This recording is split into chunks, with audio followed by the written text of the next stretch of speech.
Gilliard. I got so much motherfucking design on right now. Break it down, bring it back, make it clap. I got 3 old thoughts, new guap, wear that thing. Bitches on my line, and you know that.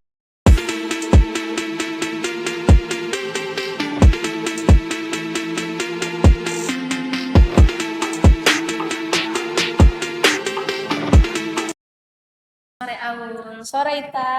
Terima kasih ya karena sudah datang hari ini. Kalau boleh tahu sebelum kesini Ita dari mana dulu? Karena soalnya ini mukanya Ita agak-agak kusam, saya lihat. Iya, saya dari kampus. Terus perjalanan ke sini itu macet. Iya. Terus ada lagi demo baru panas sekali. Iya, itu demo-demo itu sudah biasa membuat kemacetan ya.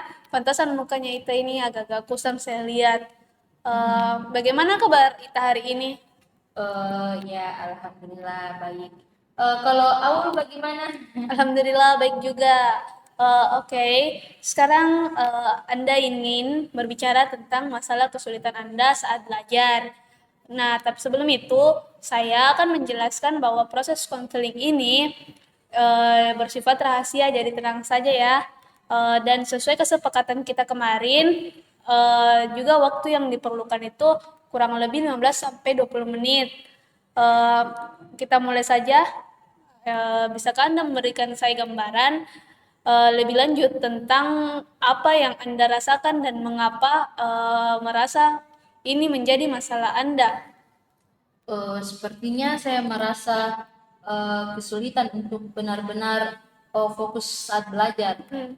Saya sering merasa terganggu dan sulit untuk menyelesaikan pekerjaan. Ya, terima kasih karena sudah menjelaskan apa yang Anda rasakan saat ini ya. Apa yang membuat Anda sulit berkonsentrasi saat belajar? Ada beberapa hal yang membuat saya sulit berkonsentrasi saat belajar, Ya. Seperti kebisingan, gangguan dari ponsel atau media sosial, rasa bosan atau kurang minat pada materi yang dipelajari. Kebisingan bisa berasal dari lingkungan sekitar, seperti suara kedengaran, musik atau percakapan orang lain. Yang mengganggu konsentrasi saya, gangguan dari ponsel atau media sosial bisa membuat saya tergoda untuk melihat notifikasi, pesan atau berita terbaru yang mengalihkan perhatian saya dari belajar. Rasa bosan bisa muncul karena materi yang dipelajari terlalu mudah atau terlalu sulit, atau tidak sesuai dengan gaya belajar saya. Kurang minat pada materi yang dipelajari bisa disebabkan oleh kurangnya pengetahuan awal, relevansi atau manfaat dari materi tersebut lagi. Jadi karena kebisingan, media sosial, dan banyak lagi yang lain yang membuat Anda merasa sulit berkonsentrasi ya. Makasih karena sudah menjelaskan hal-hal yang dapat mengganggu konsentrasi Anda. Lalu bagaimana dampaknya bagi diri Anda jika sulit berkonsentrasi saat belajar? Dampaknya sangat buruk bagi saya, karena saya tidak bisa menyerap informasi dengan baik, tidak bisa menyelesaikan tugas dengan tepat waktu, tidak bisa mengikuti ujian dengan maksimal, dan merasa stres atau frustasi. Jika saya tidak bisa menyerap informasi dengan baik, saya akan kesulitan untuk memahami, mengingat, atau menerapkan materi yang dipelajari. Jika saya tidak bisa menyelesaikan tugas dengan tepat waktu, saya akan mendapat nilai yang rendah, ketinggalan materi, atau mendapat teguran dari guru atau dosen saya. Jika saya tidak bisa mengikuti ujian dengan maksimal, saya akan gagal, harus mengulang atau mendapat peringatan yang rendah. Jika saya merasa stres atau frustasi, saya akan kehilangan motivasi, semangat, atau kepercayaan diri untuk belajar. Jadi dampak yang Anda alami itu karena tidak dapat menyerap informasi dengan baik dan tidak dapat menyelesaikan tugas tepat waktu ya. Karena merasa kesulitan memahami dan mengingat materi-materi yang dijelaskan. Apa yang sudah Anda lakukan untuk mengatasi kesulitan berkonsentrasi saat belajar?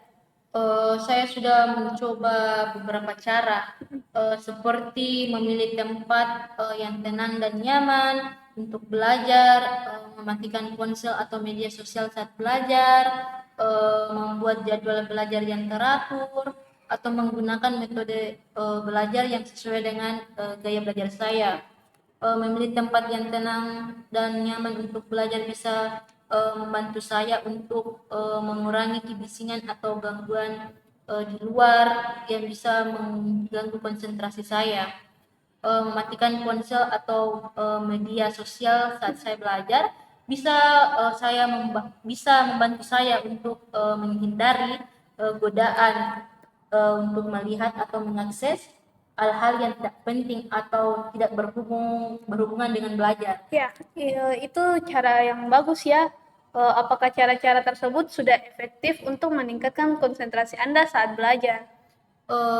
Iya, karena sebagian besar cara tersebut efektif, tetapi ada juga yang tidak. Misalnya itu, saya masih merasa bosan atau kurang minat pada materi yang dipelajari, sehingga saya mudah terganggu atau mengantuk saat belajar. Hal ini bisa disebabkan oleh beberapa faktor, seperti kurangnya variasi terkait atau motivasi belajar.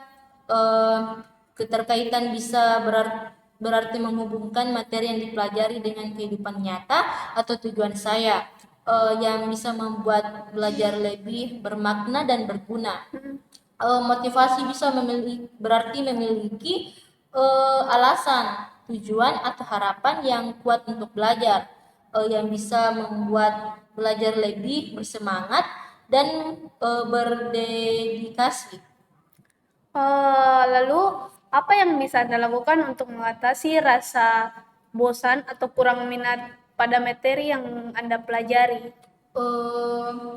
Saya bisa mencoba beberapa hal, seperti mencari sumber belajar yang lebih menarik atau variatif, seperti buku, video, atau game edukasi.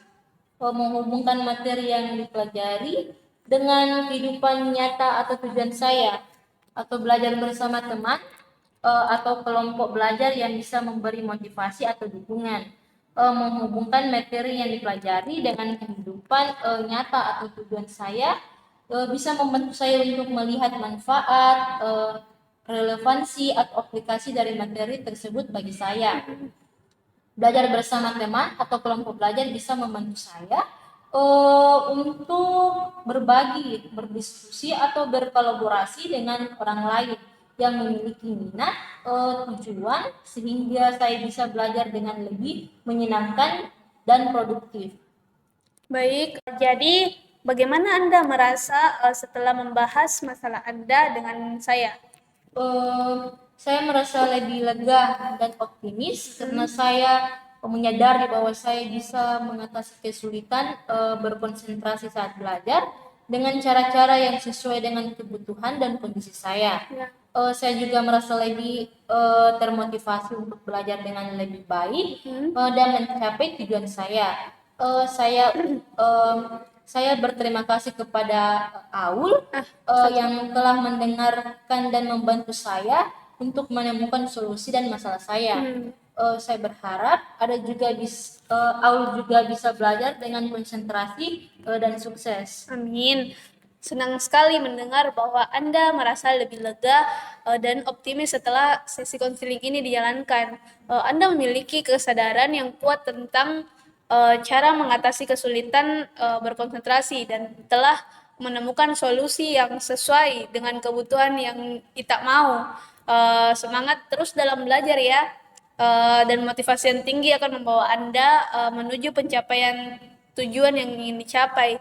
Terima kasih karena atas kepercayaan Anda dan semoga perjalanan Anda ke depannya ini akan sukses ya. Jika ada hal yang lain kita ingin bahas, jangan sungkan untuk menghubungi saya saja. Insya Allah saya akan membantu menemukan solusinya nanti. Terima kasih ya Ita. Sama Aul.